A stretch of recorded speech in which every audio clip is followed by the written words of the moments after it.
The Cumberland and Western is a freelance Class I bridge railroad connecting Harrisburg and Pittsburgh, and it follows the route of the PA Turnpike along the old right-of-way of the South Penn Railroad west of Newville. The South Penn was partially constructed by the New York Central as a southern Pennsylvania competing route to Pittsburgh.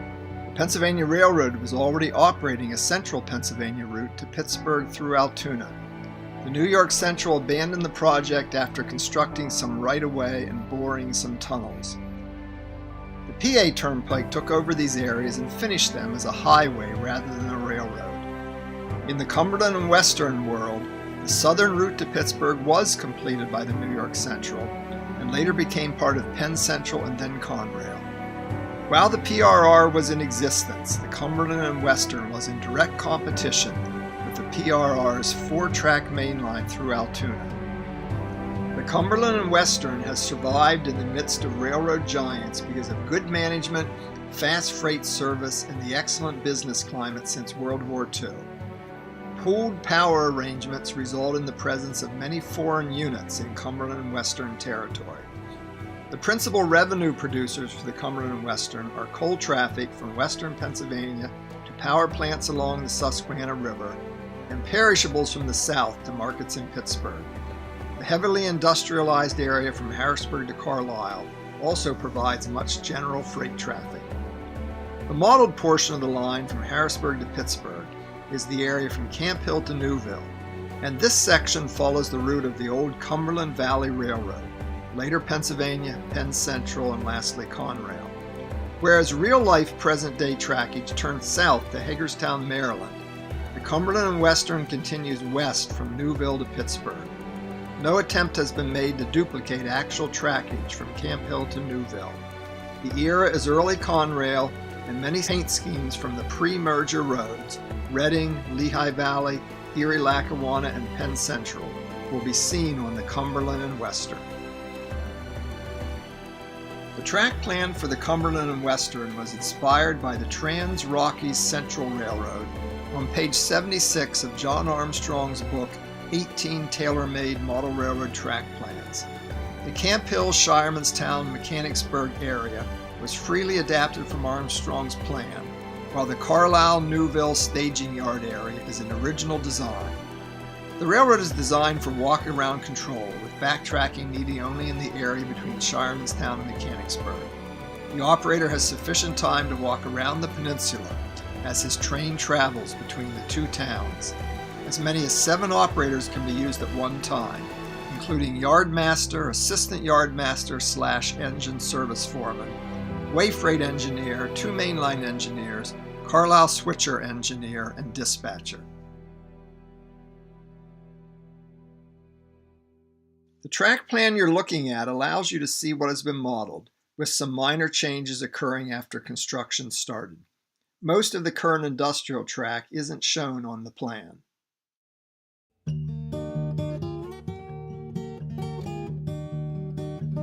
Let's take a look at the line while a train travels from Pittsburgh to Harrisburg.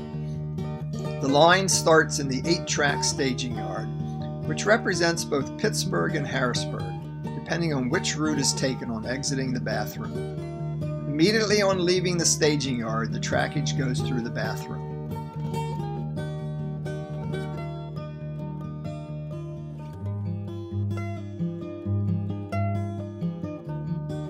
Taking the curving route out of the bathroom brings us into Newville, the first modeled town on the Cumberland and Western.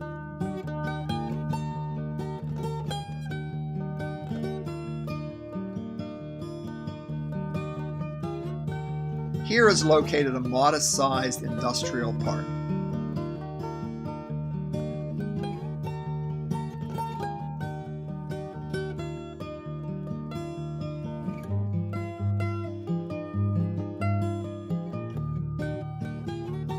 Climbing the grade through the furnace area brings us into Carlisle, the headquarters of the Cumberland and Western, and the birthplace and early home of the President Tom Sanders.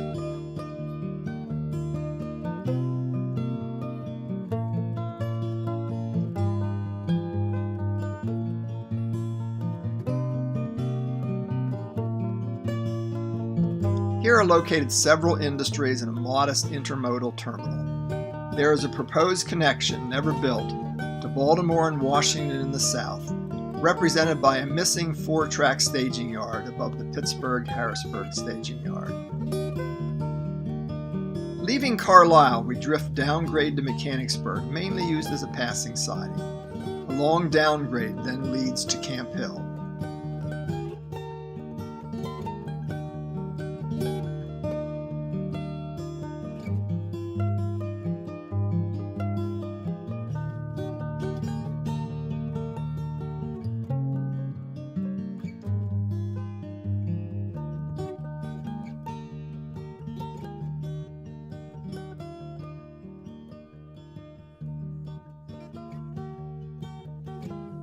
On the way to Camp Hill, we pass Shiremanstown, the site of an important industrial park. It has an automobile assembly plant.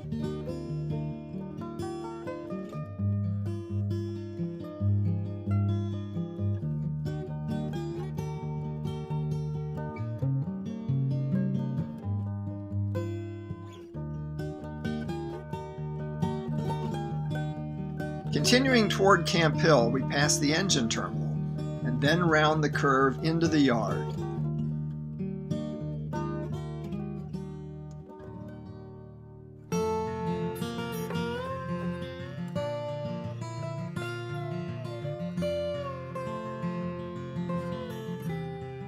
Camp Hill is the location of the main classification yard on the eastern end of the Cumberland and Western.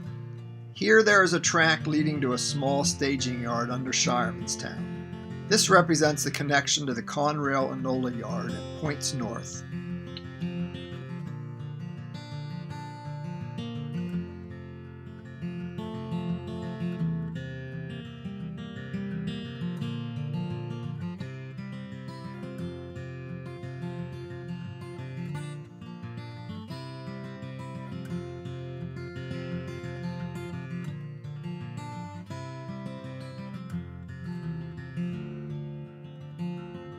Leaving Camp Hill, we disappear into hidden trackage under the main line connecting Mechanicsburg and Carlisle. There are 5 tracks in this area, 2 staging tracks, 1 yard lead, and 2 main lines. One of the main lines leads back to the 8-track staging yard in Harrisburg, the end of the line for our train. The other main line curves around and returns to Newville, thus completing a continuous loop. Our train is now arriving in Harrisburg staging, where it will be turned before the next operating session. Camp Hill is the point of origination or destination for several trains during each operating session. Here trains are broken up and classified, and new trains are pulled out of the classification tracks. The yard switcher assembles the needed cars on the outgoing classification track.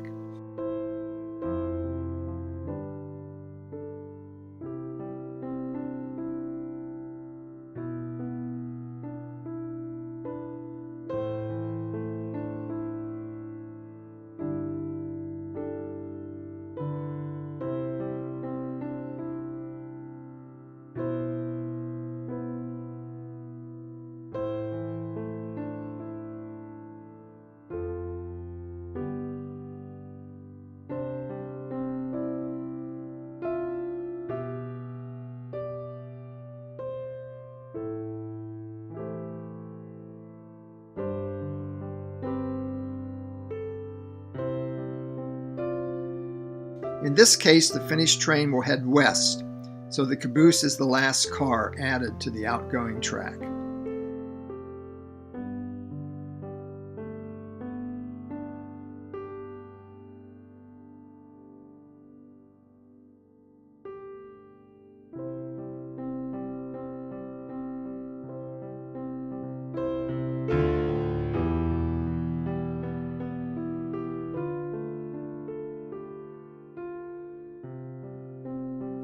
The assembled train is pulled out and dropped on the departure track.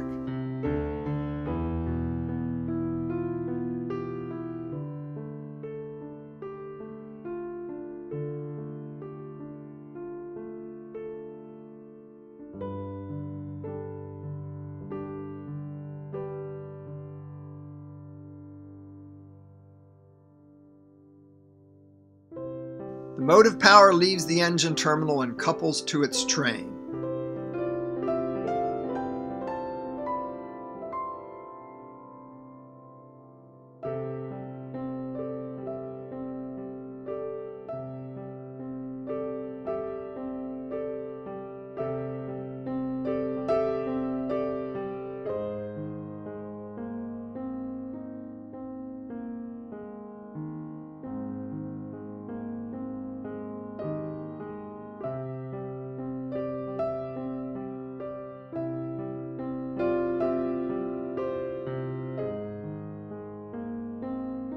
When the train is ready, it heads west out of the yard.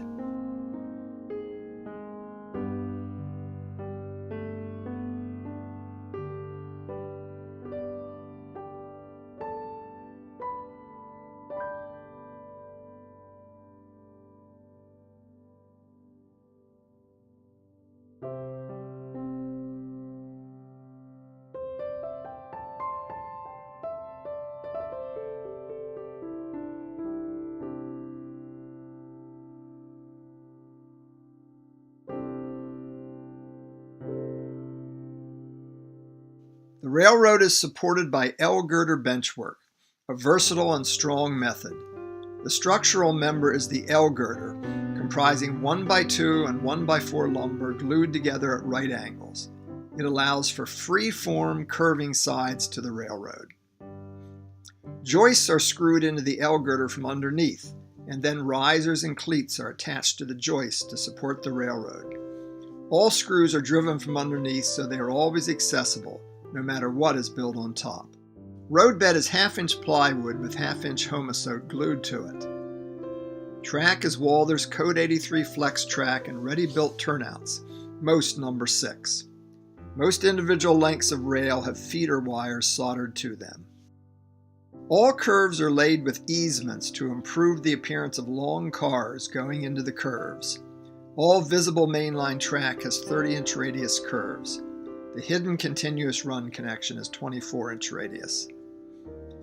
Control panels are built from masonite with a track schematic on it and rotary switches for block control and toggle switches for turnout control. Many turnouts are controlled by slow-motion tortoise or switchmaster machines. 5 trains can be operated independently at the same time. Yard switching is done using a stationary throttle, and there are 4 walk-around throttles for way freight and through freight operation. All lighting except for the Shiremanstown Peninsula uses fluorescent bulbs partially hidden behind a valance. Cutout areas are provided along the Carlisle-Mechanicsburg main line to allow access to the 5 tracks underneath. Designing and building the S-curve 2.5% grade through the furnace area was an engineering challenge. The Cumberland and Western boasts a model of our home built by my father. Here's the only significant scratch building I've ever done, a barn and farmyard scene inspired by an old E.L. Moore article. My grandchildren love watching Thomas the Tank Engine running on the railroad. Thank you for watching this tour of the soon-to-be history Cumberland and Western.